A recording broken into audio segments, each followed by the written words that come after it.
Hello दोस्तों, मैं ज्योतिका और मैं आप लोगों का स्वागत करती हूँ अपने चैनल ज्योतिका कहानी वाली में। तो आज मैं आप लोगों को सुनाने जा रही हूँ इंतकाम मोहब्बत भाग 13। यह एपिसोड सेकंड लास्ट एपिसोड है। दोस्तों, आप प्लीज़ मेरे चैनल को सब्सक्राइब कीजिए, लाइक कीजिए, कमेंट कीजिए, शेयर कीजिए। तो आगे की कहानी कुछ इस तरह है। धीरे धीरे रेयान और फिजा की नज़दीकियाँ बढ़ रही थी। फिजा को बदले के सिवा भी जीने का इशारा मिल गया था। वो जीना चाहती थी, खुश रहना चाहती थी रेयान के साथ, पर उसे लगता था रेयान ने उससे शादी सिर्फ उसे गलत करने से रोकने के लिए किया है। वो उससे मोहब्बत नहीं करता है। दूसरी तरफ रेयान चाह कर भी यह मानने को तैयार नहीं था कि वो भी फिजा से मोहब्बत करता है। एक दिन रेयान अपने ऑफिस में लैपटॉप में कुछ काम कर रहा था, तभी उसे मैसेज आता है, जानना चाहते हो तुम्हारे दोस्त के आत्महत्या का कारण कौन है? तो जल्दी से इस पते पे आ जाओ। रेयान जल्दी से उस पते पर जाता है। रेयान, तुम? हाँ मैं, जुबी ने कहा। रेयान, तुमने मुझे यहाँ क्यों बुलाया? और तुम्हें कैसे पता कि अरमान की सुसाइड करने की वजह कौन है? जुबी, आज मैं और अम्मी अरमान के अलमारी की सफाई कर रहे थे, तो मुझे अरमान के दिल्ली वाले सामानों में ये मिला। Ryan, diary? जुबी, हाँ, और ये देखो इसमें क्या है? फिजा की तस्वीर। रेयान शॉक हो जाता है और डायरी अपने हाथ में लेता है और देखता है उन तस्वीरों को जो अरमान ने कई मौक़ों पर फिजा की एक पागल आशिक की तरह खींची थी। हर पल, हर जगह की तस्वीर। रेयान हैरान था ये सब देखकर। वो डायरी में लिखे कुछ अल्फाजों को पढ़ता है। पता है, आज मैंने उसे पहली बार देखा। बहुत खूबसूरत है वो, पर थोड़ा शांत रहती है। दूसरा पन्ना उलटता है, एक फ़ोटो के साथ। बहुत अखरू है, किसी से बात नहीं करती है, पर पता नहीं क्यों मुझे बड़ी प्यारी लगती है।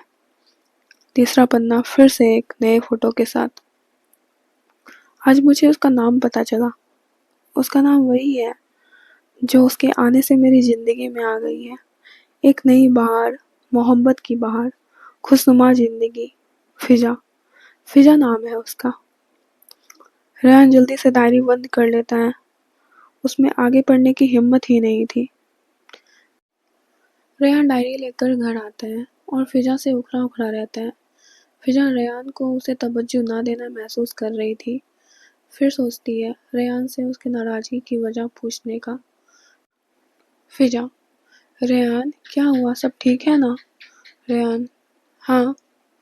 फिजा, तो तुम्हें क्या हुआ है आज इतना शांत? रेहान, हाँ बस इसी तरह। फिजा, चलो अच्छा है, आज मुझ पर मेहरबानी होगी।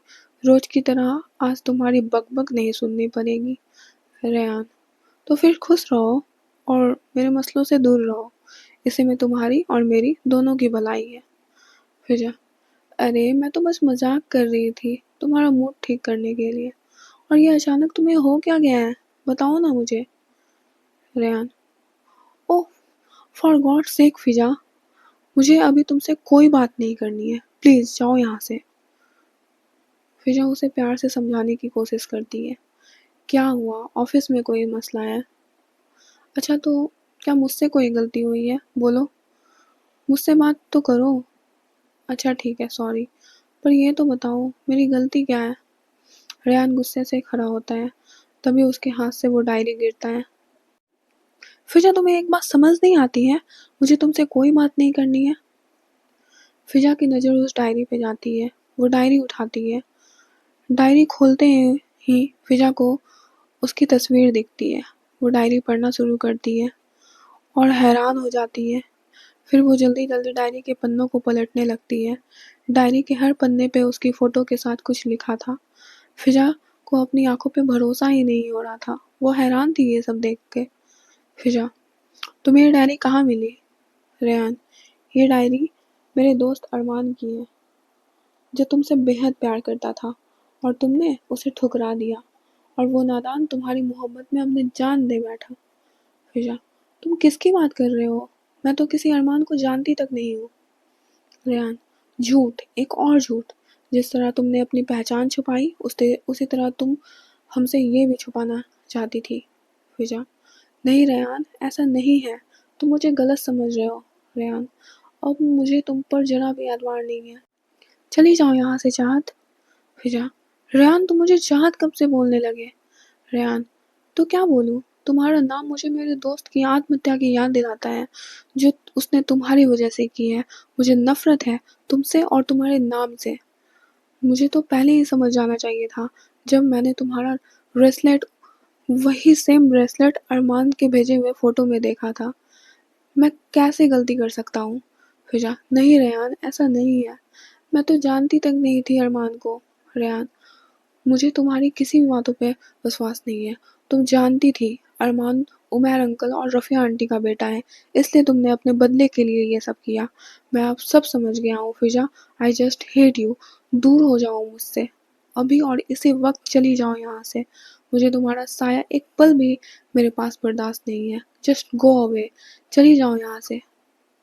फिजा को समझ नहीं आ रहा था कि वो क्या करे। वो रेहान की बातों से पूरी तरह टूट चुकी थी। वो उसी वक्त अपने घर सीमा माँ के पास चली जाती है। सीमा माँ रोती हुई फिजा को घर के अंदर ले जाती है। फिजा उन्हें सारी बात बताती है। सीमा माँ, ऐसा कैसे हो सकता है फिजा? फिजा, माँ मुझे खुद नहीं पता ये सब क्या है और कब वो मेरी तस्वीर लेता था। मुझे तो मालूम तक नहीं है उसके बारे में। सीमा माँ, तुम्हें रेहान से एक बार बात करनी चाहिए। फिजा, नहीं माँ, रेहान मेरी कोई बात ही नहीं सुनना चाहता है। उसे मेरी किसी भी बातों पे यकीन ही नहीं है। फिजा टूट कर रोने लगती है। सीमा माँ, नहीं फिजा, संभालो खुद को। मैं बात करूँगी उससे। वो भी मेरी बात ज़रूर सुनेगा। फिजा, नहीं माँ, आप उससे कुछ नहीं कहेंगी। सारे मर्द ऐसे ही होते हैं। उसने एक बार भी मेरी बात नहीं सुनी। अब मैं तभी उसके पास जाऊँगी जब मुझे वो खुद लेने आएगा। मैं उससे अपनी बेगुनाही साबित करने के लिए भीख नहीं मांगूंगी। जब मेरी कोई गलती ही नहीं है, मैं क्यों झुकूं?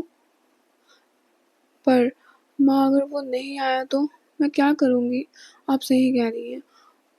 वो सुने चाहे नहीं, मुझे एक बार उससे बात करनी होगी। उसे अपनी सारी बातें बतानी पड़ेगी और उसे भी मेरी बात सुननी पड़ेगी।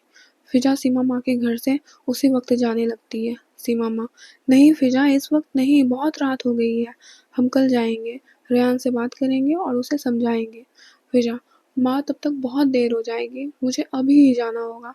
सीमा माँ, फिजा नहीं बेटा, संभालो खुद को। सीमा माँ फिजा को संभालती हैं और उसे उसके कमरे में ले जाती हैं।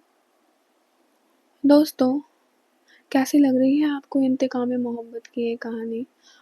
आप प्लीज़ मेरे स्टोरी पे कमेंट किया कीजिए और मेरे चैनल को सब्सक्राइब कीजिए। Thank you.